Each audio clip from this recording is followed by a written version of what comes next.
वैसे तो खाना निहायत ही निजी मसला है। स्वाद से कोई समझौता काहे करेगा। जिसे जो पसंद होगा वो खाएगा, नहीं पसंद होगा तो नहीं खाएगा। मगर इस बेहद निजी मसले को राजनीति में मुद्दा बना दिया गया है।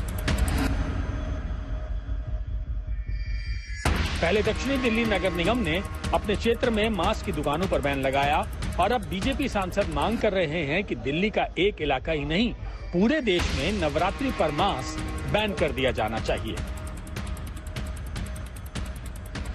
देश की संस्कृति ये कहती है कि जब भी त्योहार हो, एक दूसरे के धर्म का हमको सम्मान करना चाहिए और मैं साउथ एमसीडी द्वारा इस उठाए गए कदम का पुरजोर स्वागत करता हूं और मैं चाहता हूं कि तीनों नगर निगम इसको लागू करें, पूरे दिल्ली एनसीआर और नहीं पूरा देश इसको लागू करे और हम कैसे एक दूसरे के धर्म के प्रति सम्मान रखते हैं ये पूरे दुनिया को सीख जानी चाहिए।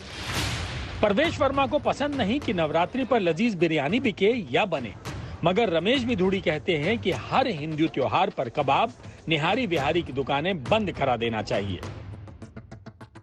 भारत का जो ट्रेडिशन है, भारत में वही चलना चाहिए। निश्चित रूप से नवरात्रों के पर्व पे हम इन दिनों को बिल्कुल पवित्र दिन मानते हैं। तो नवरात्रों का पर्व हो, दीपावली का पर्व हो, ऐसे पर्व हैं जहां हिंदू लोगों की भावनाओं को ठेस पहुंचती है। वहां जहां जहां हिंदू इस चीज को लाइक नहीं करता है, वहां हर जगह ये मीट बंद हो जानी चाहिए मीट इन दिनों के दौरान में। अब स्वाद पर जोरदार सियासत हो रही है। आम आदमी पार्टी कह रही है बीजेपी बेवजह के मुद्दे बना रही है, तो शिवसेना कह रही है कि ये बीजेपी की ध्रुवीकरण वाली पॉलिटिक्स है। राइट टू चॉइस आप डिनाई कर रहे हैं, इक्वल राइट्स आप डिनाई कर रहे हैं और आपके घरों में तो आकर खाना नहीं बना रहे हैं वो, या आपको जबरन लेकर नहीं जा रहे हैं मीट शॉप्स में कि आप खरीदिए। देखिए, मैं खुद शाकाहारी, ना मैं हमारे घर में अंडा आता, ना हम प्याज खाते, पर क्या हमारे सम्मान नहीं करना चाहिए उन लोगों का जो खाते होंगे? ये वही सोच है जो ध्रुवीकरण की सोच है, ना कि प्रगति की सोच हो। कह रहे भैया दिल्ली में मत लेना दारू मीट, जाके नोएडा से ले लो। महरौली में मत लेना, दिल्ली में मत लेना, जाके गुड़गांव में ले लो।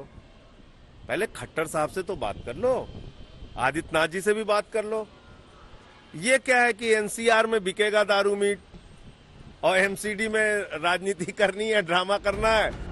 अब हाल ये है कि सोशल मीडिया पर विपक्षी नेताओं ने बीजेपी के खिलाफ मोर्चा खोल दिया है।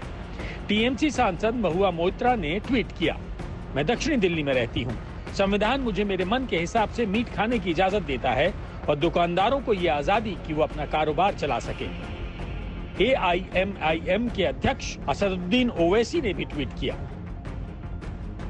मोदी सरकार बड़े व्यापारियों के लिए तो ईज ऑफ बिजनेस चाहती है और अपनी विचारधारा के गुर्गों के लिए नफरत फैलाने की आसानी। जो आमदनी में घाटा होगा उसकी भरपाई कौन करेगा?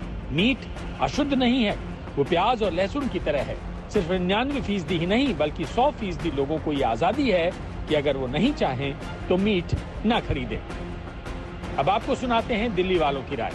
दिल्ली के मशहूर INA मार्केट में मीट बैन के फैसले पर सुनिए लोगों की राय। रोज कमाने वाले और रोज खाने वाले हैं, तो ये बताइए कहाँ से खाएंगे? और इनमें जो दुकानों में लाखों रुपए का सामान पड़ा हुआ है, मछली, मीट और जो भी सामान पड़ा है, तो वो सड़ जाएगा। बताइए उसका कारण तो ये दुकानदार करेगा क्या? एक तो कारोबार नहीं और दूसरा इतना नुकसान। अब तो एकदम पॉसिबल नहीं है। ऑलरेडी नवरात्रे के 3 दिन हो चुके हैं, 6 दिन रह गए हैं। अगर हम कल से भी अपनी दुकान अगर बंद करते हैं, अगर गवर्नमेंट बोलती है, इंसिस्ट करती है, तो हमें तो भारी नुकसान हो जाएगा।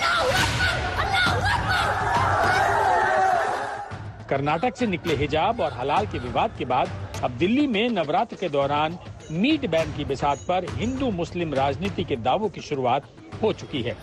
विपक्ष इसे ध्रुवीकरण की राजनीति कह रहा है और बीजेपी कह रही है कि देश के मुसलमानों को प्रतिबंध से जुड़े किसी विवाद में नहीं फंसना चाहिए। आज तक ब्यूरो।